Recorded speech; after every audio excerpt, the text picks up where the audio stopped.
Hey there, it's Kathy. I just wanted to let you know that you can listen to History of the 90s early and ad-free on Amazon Music, included with Prime. George Holliday was awakened just before 1 a.m. by the sound of a helicopter outside his Los Angeles apartment. He went onto the balcony to see what was going on. The light from the helicopter illuminated a disturbing scene. 24 members of the LAPD were gathered around a man lying on the ground beside a parked car. 4 other officers were kicking and hitting the man with batons. The 31-year-old plumber ran back into his apartment and grabbed his new Sony Handycam video camera, and he documented the vicious beating of the unarmed black man. That recording helped spark one of the most intense and violent periods of civil unrest in U.S. history. But it wasn't the only spark. South Central L.A. was already an open tinderbox waiting to be lit. I'm Kathy Kinzora, and on this episode of History of the 90s, we look back at the 1992 Los Angeles riots.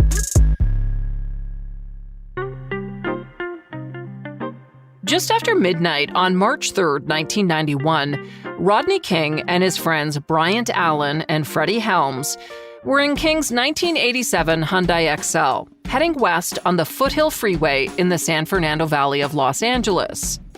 The three had spent the night drinking and smoking weed while watching basketball. At about 12:30 a.m., officers Tim and Melanie Singer, a husband and wife team from the California Highway Patrol, noticed King's car speeding on the freeway. They attempted to pull him over, but King refused to stop. The 25-year-old unemployed construction worker later admitted he tried to outrun the cops because he was on parole for a robbery conviction and didn't want to return to prison. King left the freeway near Lakeview Terrace, and the high-speed pursuit continued through residential streets for about 15 minutes. By this point, several police cars and a police helicopter had joined in the chase, and officers were eventually able to corner King's car, forcing him to a stop. Among the first Los Angeles police officers to arrive were Stacy Kuhn, Lawrence Powell, Timothy Wind, and Theodore Brazinho. After coming to a stop, King's 2 passengers were asked to exit the vehicle. Both claimed they were manhandled and threatened. King initially remained in the car, refusing to come out. When he finally emerged, Stacy Kuhn, the ranking officer, ordered the other LAPD officers at the scene to subdue and handcuff King using a technique called a swarm. That's where multiple officers grab a suspect to overcome potential resistance quickly.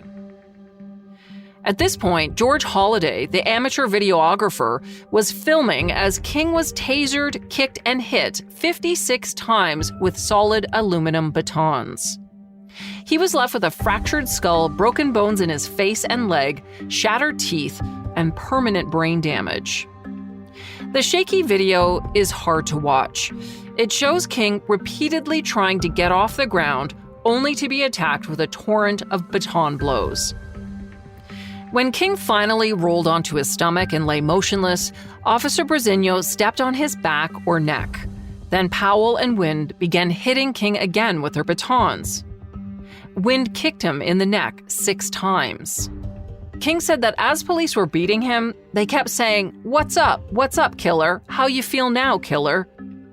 So this beating happened on March 3rd, 1991, but the world didn't find out about it until the evening of March 5th. That's because George Holliday didn't know what to do with the videotape. Of course, he couldn't just upload it to social media or YouTube. Holliday told some friends. They didn't think it was a big deal. He called the local police station, and they weren't interested in talking to him. But the tape and what happened that night nagged at Holliday, so he called local TV station KTLA and told them about the recording. Let's just say they were more than a little interested. So that night on the 10 o'clock news, the world saw what had been bothering Holliday. KTLA played the grainy recording, and almost immediately, Holliday's phone started ringing off the hook. Other news organizations wanted to interview him or get a copy of the tape. KTLA also called Holliday and offered to pay $500 if they could hold on to the tape for a couple of days. He agreed. The raw footage of King's beating was shown over and over on television. It stunned the nation and permanently seared the graphic images of the assault in our minds. A New York Times article following the incident said the King beating immediately became one of the most visible uses of undue force by police in American history, and it put the issue of police brutality on the national agenda. But Brenda Stevenson, a professor of history and African American studies at UCLA, says for the people of South Central LA, the video was in no way surprising. The LAPD had a really quite notorious reputation in the Black community for being very oppressive, for over-surveillance, for violence, for not paying close attention to the rights of African Americans or Latinx peoples as well. And so very few people were shocked to see the videotape, although it was something new. You didn't see a lot of videotaping of police activity at the time. People knew these things happened, but they really had the opportunity, if they were not present at the time, to actually see it. In the early 90s, approximately 50% of the population in South Central LA, which is now known as South LA, was Black. Professor Stevenson, who is an expert on race and urban society, says hostile relations with the LAPD wasn't the only issue at the time for people living in the community.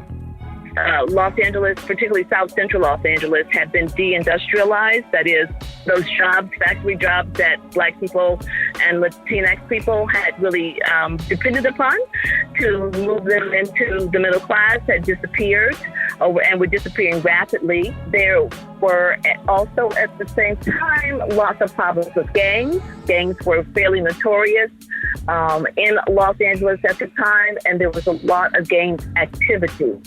There also was the crack epidemic, which was wreaking havoc in South Central at the time. And a lot of people don't know this, but that one of the early sites of crack production was actually South Los Angeles. And so crack was on the ground very early on in the crack epidemic in South Los Angeles, and it really was devastating the community. Adding to the economic and social issues in the area, there had also been long-running tensions in South Central between the Korean and African American communities. Since 1965, when the Asian Exclusion Act was abolished, Los Angeles had boasted the largest Korean immigrant community in the United States. Many Korean immigrants came to South Central and bought up cheap properties, gas stations, liquor stores, and grocery stores in what was once traditionally Black neighborhoods.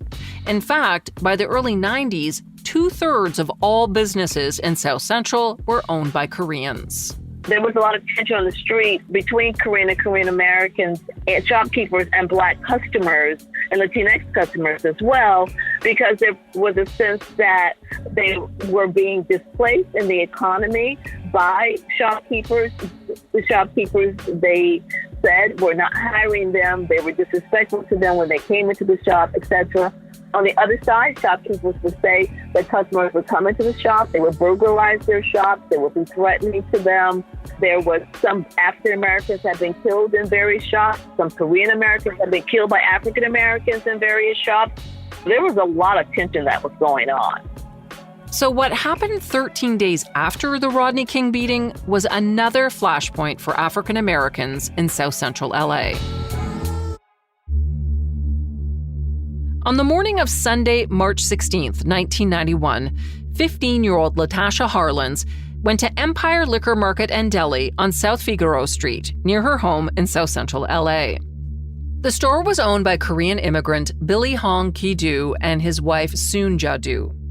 Harlins was there to buy orange juice. So she walks into the shop, she goes into the refrigerated cases, she pulls out the orange juice, and she puts it in her backpack, which is she has on her back at the time. It is sticking out the top. She has the $2. The orange juice was valued at $1.79, and she has the $2 in her hand. She approaches the counter to purchase the orange juice. Soon Ja-du was behind the counter. She assumed that Harlins was stealing the juice, and because there was a language barrier, the 51-year-old woman was unable to understand when Harlins tried to explain that she was planning to pay for it.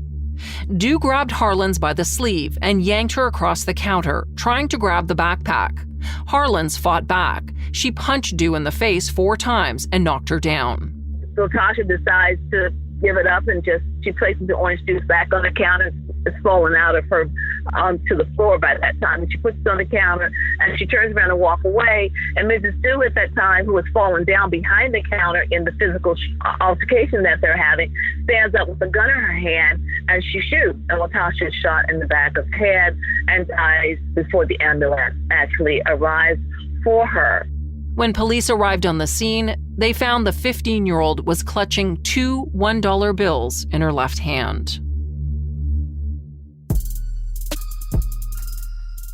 The shooting of Harlins sent shockwaves through Southern California. An innocent 15-year-old girl gunned down around the corner from her home while trying to buy orange juice. Immediately, community activist Danny Bakewell organized a protest outside the Empire Liquor Market in Delhi. He posted a sign that read, "Closed for murder and disrespect of Black people." And he pledged that any business found to be disrespectful to Black people would be forced to shut down. Tensions mounted when the grainy surveillance video of the shooting was released a few days after Harlins died. It clearly showed the shopkeeper shooting the teenager in the head after she puts the orange juice on the counter and turns to walk away. Over the next several months, Bakewell's group, the Brotherhood Crusade, organized a series of boycotts of Korean-owned liquor and grocery stores whose owners or employees had treated Black people with disrespect. The Brotherhood Crusade also circulated a list of guidelines regarding the treatment of Black customers. This further inflamed tensions between the Korean and African American communities and kept this story in the news up until the trial of Soon Ja-du in the fall of 1991. During that 2-week trial, Du's lawyers claimed that the shopkeeper acted in self-defense and maintained she committed no crime because the shooting was accidental. The prosecution, on the other hand, pushed for second-degree murder and portrayed Du as the aggressor who was grossly negligent and irresponsible for picking up a gun when she knew nothing about firearms. After 4 days of deliberations, the jury convicted Du of voluntary manslaughter. The crime carries a penalty of up to 16 years in prison, and many thought that the shopkeeper would face the maximum punishment. But that's not what happened. Instead, Judge Joyce Carlin, who said she believed Du was under extreme provocation and duress and would probably never commit a crime again, sentenced the shopkeeper to 5 years probation, 400 hours of community service, and a $500 fine. Du served no jail time for the death of 15-year-old Latasha Harlins. It was one of the most lenient sentences handed down for a gun-related crime in Los Angeles County that year. And it led to outrage inside and outside South Central, as many wondered, how could someone gun down a child and not be held to account? This notion of that Black people and Black children in particular are not protected, can be a victim. It's an open sore for African Americans. It's something that leads back to every aspect of our history in this country. Every generation has people that they can speak to that lost their lives in this kind of circumstance, and for which there was no justice remedy in their case. Latasha's family and Danny Bakewell's group lobbied for the district attorney to appeal the sentence, but that too ended in disappointment.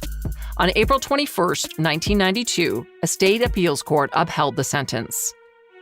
Again, the community was outraged, and the anger that for now simmered under the surface came to a full boil just a week later when another jury issued its own shocking decision. On April 28, 1992, 4 officers charged in the beating of Rodney King were found not guilty. Sergeant Stacy Kuhn and officers Lawrence Powell, Theodore Brazinho, and Timothy Wind had faced a number of charges, including assault with a deadly weapon, excessive use of force as a police officer, filing a false report, and acting as an accessory after the fact. At the time, all 4 men were identified as white, but Brazinho is in fact of Latino heritage. Before their trial, a judge moved the high-profile proceedings out of the Los Angeles area to a predominantly white area of Simi Valley in an effort to avoid pretrial publicity and to have an impartial jury. Out of the 12 jurors selected, only 2 were persons of color, including 1 Latino and an Asian American. In an already racially charged case, the jury did not include a single black person. During the 7 weeks of detailed testimony, jurors studied the 81-second amateur video recorded by George Holliday that showed the officers delivering repeated baton blows and kicks as King rolled on the ground. Defense lawyers repeatedly referred to what they called the thin blue line and the role the police force had in protecting society from, quote, the likes of Rodney King. The prosecution, for its part, chose not to call Rodney King to the stand as a witness, and that decision would come back to haunt them. At 3 p.m. on April 28, 1992, the jury returned with its decision. The 4 officers were not guilty. They were acquitted on all but 1 charge.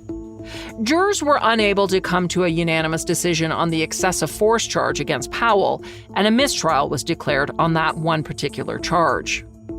Despite the graphic videotaped evidence, the jury concluded that the officers had not broken any laws when they clubbed and kicked Rodney King. They were not convinced the video told the entire story of what happened. One juror, who was interviewed by NBC's Ted Koppel, said that the video was weakened as a piece of evidence because King didn't testify for the prosecution. The juror also criticized the video as unsteady and out of focus and questioned the seriousness of King's injuries. The juror said, quote, "A lot of those blows, when you watch them in slow motion, were not connecting. Those batons are heavy, but when you looked at King's body 3 days after the incident, not much damage was done." After the verdict, loud arguments broke out outside the courthouse. Stones were thrown at Powell as he left the building, and angry groups of shouting spectators also confronted Wind and Kuhn. Immediately after the verdicts, an unusually impassioned Mayor Bradley appeared on television, first to denounce the jury's decision, then to appeal for calm. Bradley was visibly angry as he said, "Today the jury told the world that what we all saw with our own eyes was not a crime.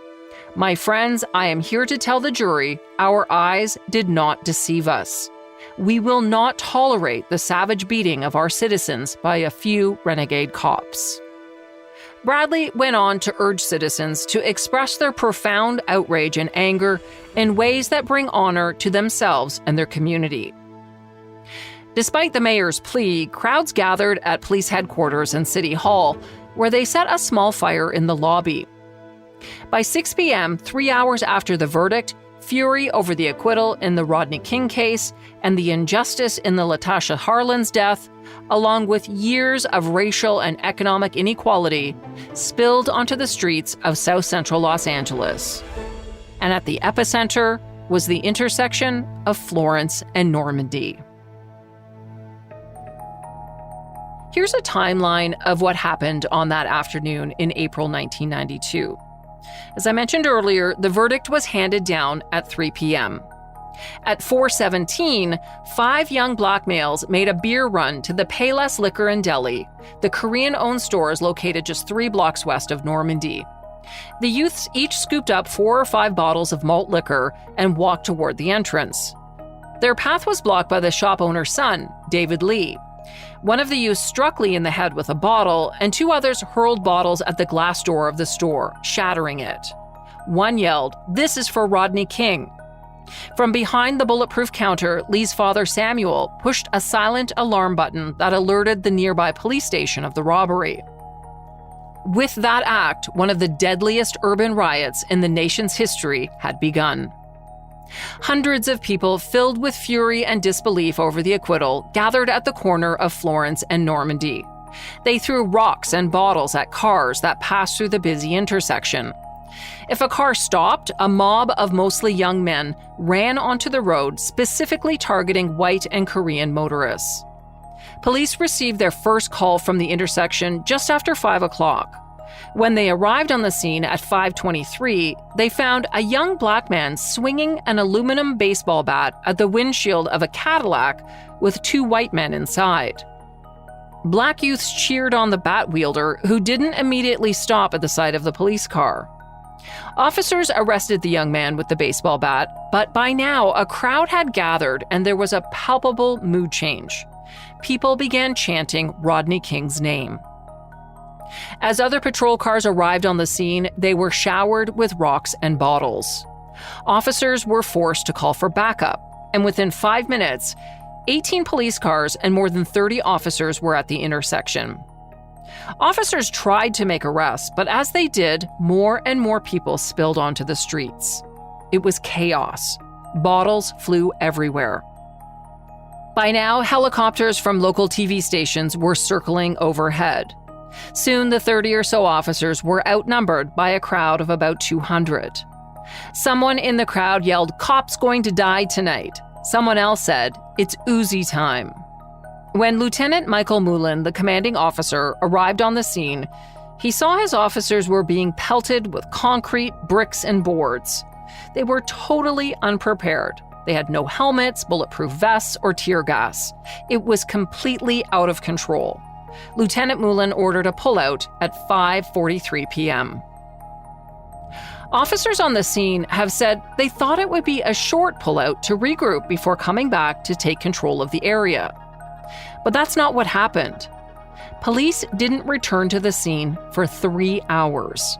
And while they were gone, all hell broke loose. Meantime, Police Chief Daryl Gates was on his way to a political fundraiser in Brentwood, 45 minutes away. And when he learned of a major incident at Florence and Normandy, Gates didn't change his plans. Before he left, the chief told reporters that his department was prepared to cope with any disturbance created by the not guilty verdicts. It would later be reported that the city was not adequately prepared. It might seem hard to believe, but there was no anticipation of or official plan created by the LAPD to deal with any major social unrest caused by the verdict. After police pulled out of Normandy and Florence, a growing mob beat and robbed unsuspecting motorists as they crossed through the intersection. A few young men directed traffic, allowing Black people to proceed unharmed, while all others became targets as stones and debris rained upon them from the crowd. Most of the early victims of the mob were Latinos and Asian Americans. The helicopter pilot, who 2 years later would also capture O.J. Simpson's Bronco chase, was flying overhead on this day. At 6:46 p.m., she captured 36-year-old truck driver Reginald Denny as he entered the intersection in his 18-wheeler, hauling 27 tons of sand from a quarry just outside of Los Angeles. Radio and television stations were warning motorists to stay away from the area. But Denny wasn't listening to the news that evening. The first sign of trouble was when he saw people taking items from a truck in front of him. He briefly considered making a U-turn, but his truck lacked power steering, so a U-turn would have been hard to pull off. Since he knew his cargo was of no value to looters, Denny reasoned he could, in his words, tiptoe across the intersection and get on down the road. But then he heard people shouting at him to stop. Rocks suddenly flew through his window. Denny doesn't remember what happened next, but Zoe Tur, hovering overhead, captured the brutal scene and broadcast it live to television viewers around the nation and beyond.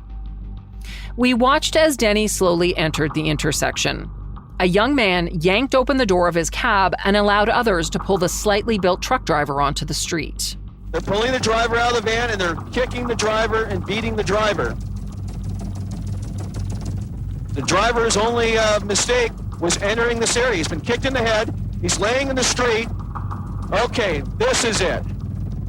Terrible, terrible pictures.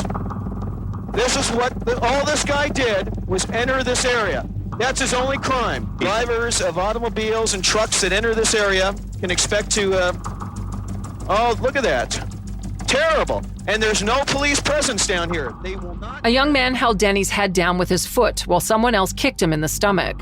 Then a man grabbed a 5-pound piece of medical equipment that had been removed from the truck and hurled it at Denny's head, and then hit him 3 times with a claw hammer. The most damaging blow was administered by 19-year-old Damian Williams, who at point-blank range hurled a slab of concrete at Denny's head, hitting him on the right temple. Williams did a victory dance over the unconscious man and flashed the sign of the 8-tray gangster Crips and gleefully pointed out Denny's crumpled figure to the news helicopter pilots still hovering above. Gang member Anthony Brown spit on Denny and walked away with Williams, leaving the truck driver bleeding and unconscious in the street. Not a single police officer was in sight. Denny was eventually rescued by 4 strangers, 2 men and 2 women, who emerged from the crowd and drove his 18-wheeler to safety. Bobby Greens, Titus Murphy, Terry Barnett, and Leah Ewell, 4 black friends who didn't know Denny, watched on television as he was dragged from his truck and beaten. They piled into a car, reached the intersection in less than 15 minutes, and drove Denny to the hospital, where doctors said their prompt action probably saved his life. This act of bravery was not the only one that day. Donald Jones, an off-duty firefighter, rescued a Chinese man who had been pulled from his Ford Fiesta and beaten. Benny Newton, an ex-convict who ran an inner-city ministry, threw himself across the unconscious body of a Latino man as he was being beaten. And he said, "Kill him, and you have to kill me too." Unfortunately, most of the news coverage focused on the violence, which is why you probably have never heard about these acts of bravery. With no police presence, the mob spread beyond Normandy and Florence. By 8 p.m., complete anarchy spread across South Central L.A. and other parts of the city. Liquor stores, grocery stores, retail shops, and fast food restaurants were looted, destroyed, and torched, with at least 150 fires burning across the city. The smoke in the air was so thick that flights heading into Los Angeles airport had to be rerouted. By 9 o'clock, Mayor Bradley called a state of emergency, and California Governor Pete Wilson ordered 2,000 National Guard Reserve soldiers to the area. Exit ramps from the highways in the area were closed to prevent motorists from wandering into the path of violence. And just after midnight, a sunset to sunrise curfew was put in place for South Central LA. And this also prohibited the sale of ammunition and the sale of gasoline, except for vehicles. The measures didn't help, though. The rampage continued through the streets as vehicles were overturned and burned, windows were smashed, and stores were tagged with graffiti. When the morning sun rose over Los Angeles, it only illuminated the ugliness, the results of the violence that erupted in California's biggest city in the aftermath of the Rodney King verdict. But LA's mayor said the city would not let anarchy prevail. And they chose as an opportunity to steal, to loot, to vandalize, and indeed to kill. That we cannot and will not tolerate. Firefighters were simply overwhelmed. They raced from one hotspot to another, sometimes under gunfire. The unrest spilled into the next day and forced the city to shut down transit, schools, government services, and most workplaces. The Los Angeles Dodgers and Clippers both postponed upcoming games. By late afternoon on April 29th, the day after the verdicts, 2,000 National Guard troops took up positions in hotspots around the city, and the dawn to dusk curfew was extended to cover the entire city of Los Angeles. All night, National Guard troops and police patrolled to enforce the curfew. All this only hours after some shopkeepers, this one Korean, fought off looters. Many Koreans suffered total losses. Blacks targeted their stores with a vengeance. Some black businesses nearby, labeled as black-owned, escaped damage. But even black shop owners were struck. As the riots raged on, the man whose name would be forever linked to the worst rioting in U.S. history stepped into the spotlight again. At 2:45 on Friday, May 1st, the third day of rioting, hundreds of reporters gathered outside the office of a Beverly Hills lawyer to hear Rodney King make a public statement. He wore a blue sweater, blue shirt, blue tie, and blue slacks as he stepped into the swarm of reporters. Nervous and barely audible, his voice lost at times to the blasting sounds of a helicopter overhead, King appealed for peace. I just want to say, can we all get along? Can we get along? Can we stop making it horrible for the older people and the kids? And I mean, we've got enough smog here in Los Angeles, let alone to deal with the setting these fires and things. It's just not right. King suffered brain damage from the police beating, and he struggled to find the words to describe how he was feeling. But it was pretty clear that he wanted the violence to stop. I can understand the first upset for the first 2 hours after the verdict, but to keep going on like this, and to see the security guard shot on the ground, it's just not right. It's just not right, because those people will never go home to their families again.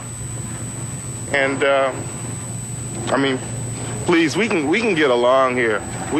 We all can get along. We just gotta, I mean, we're all stuck here for a while. Let's try to work it out. Let's try to beat it, let's try and work it out. Despite King's appeal for the violence to stop, looting and arsons continued through the weekend. It wasn't until Monday, May 4th, 6 days after the verdicts, that the city started to return to normal. Nervous Los Angeles residents went back to work and school, with their street corners still being guarded by rifle-toting soldiers. The widespread rioting killed more than 50 people and injured thousands of others. Thousands of buildings throughout the city were damaged or totally destroyed, causing more than $1 billion in damages. $1 billion. About half of it was sustained by Korean-owned businesses. And when it was all over, almost 12,000 people had been arrested. If riots are the language of the unheard, as stated by Dr. Martin Luther King, the 1992 LA riots told the world loud and clear that something was broken and needed desperately to be fixed. As I said earlier, the LAPD and Chief Gates were completely caught unprepared for what happened in April 1992, which seems almost ridiculous. Remember, South Central had been on edge since March 1991, when the Rodney King videotape was first televised.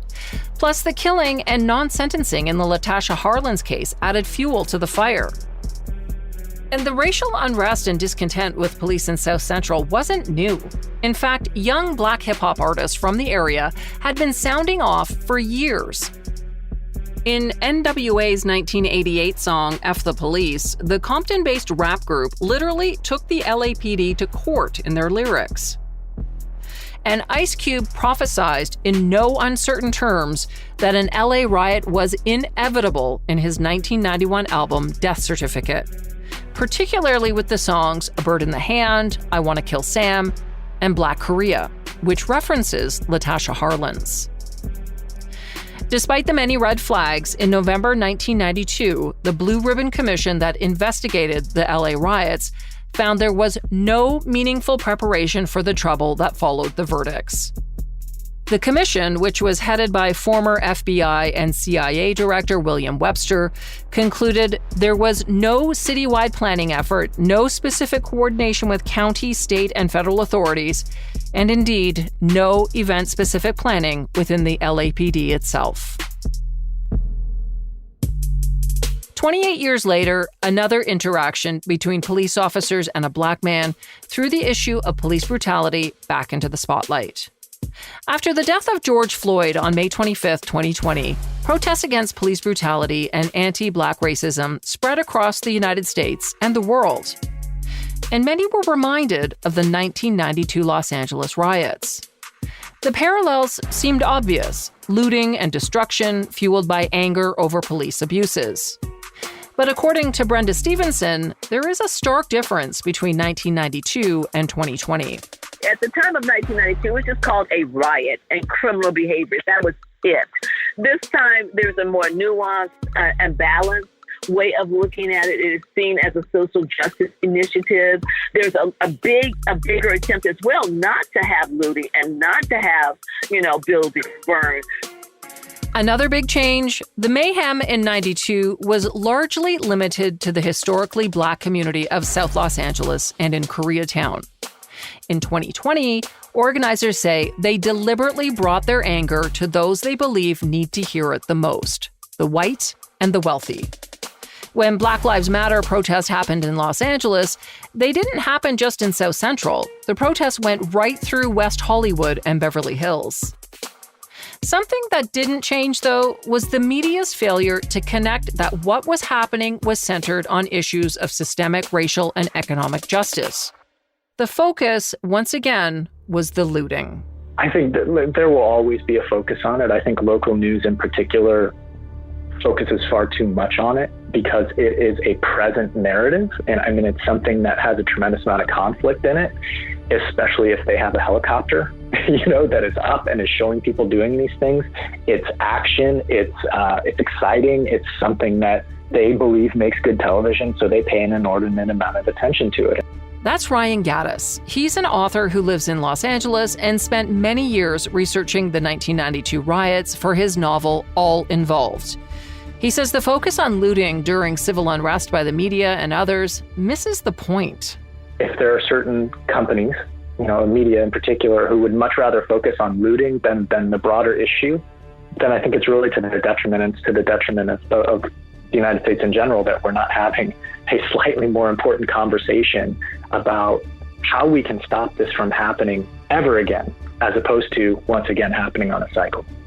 Just as the Black Lives Matter protests in 2020 were about more than the death of George Floyd, the LA riots were about more than the beating of Rodney King and the death of Latasha Harlins. These are both incidents that were part of a much larger scheme, and they all point to, really the most difficult thing, which is justice is lacking. The system is unable to provide understandable, healing justice, especially for the Black community in Los Angeles. Remember, the riots in LA didn't happen after Rodney King was beaten or Latasha Harlins was killed. The riots happened after Harlins' killer Soon Ja-Du received a slap on the wrist, and the police officers who brutally beat King were found not guilty. The breaking point was the failure of the system to provide justice. You might not know this because it didn't get the same amount of media attention, but the 4 officers acquitted in the Rodney King case were actually tried again in 1993. This time in a federal court on charges they violated King's civil rights. Sergeant Stacy Kuhn and Officer Lawrence Powell were found guilty and sentenced to 2.5 years in prison. Officer Theodore Brazinho and former Officer Timothy Wind were acquitted. In the years that followed his brutal beating, Rodney King was awarded $3.8 million in damages from the city of Los Angeles.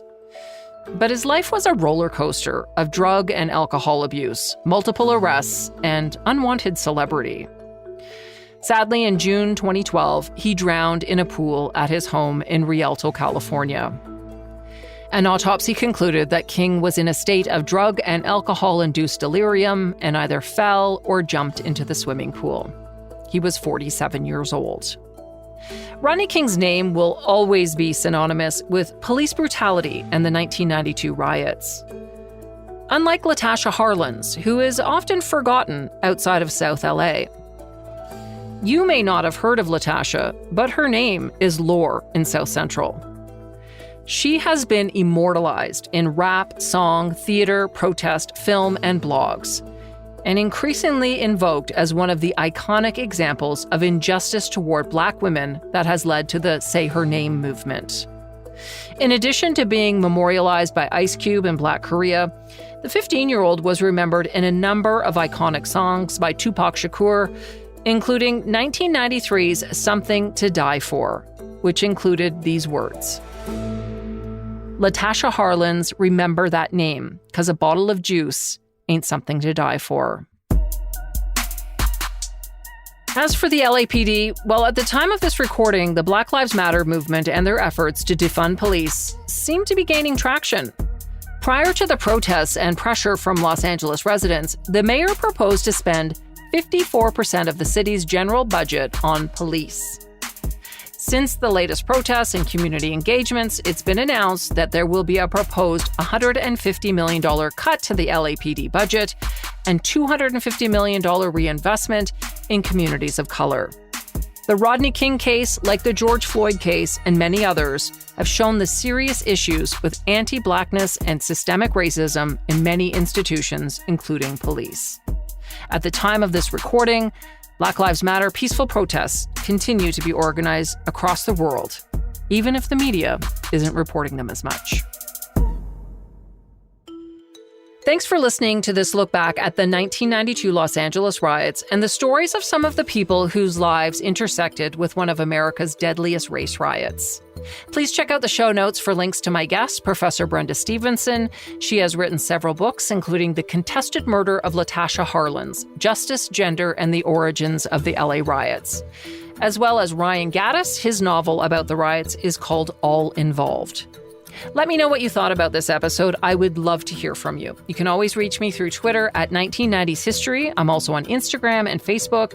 And you can email me at 90s@curiouscast.ca. That's 90s@curiouscast.ca. If you haven't already, please make sure to subscribe to our show so you never miss an episode. And while you're there, we'd really love it if you could leave us a nice review and rating. We're available for free at Apple Podcasts, Spotify, Google Podcasts, and everywhere else you get your streaming audio. And you can also listen at curiouscast.ca. The show is hosted and co-written by me, Kathy Kenzora. Dila Velasquez, our producer. Sound design and final production is by Rob Johnston. See you next time for more history of the 90s.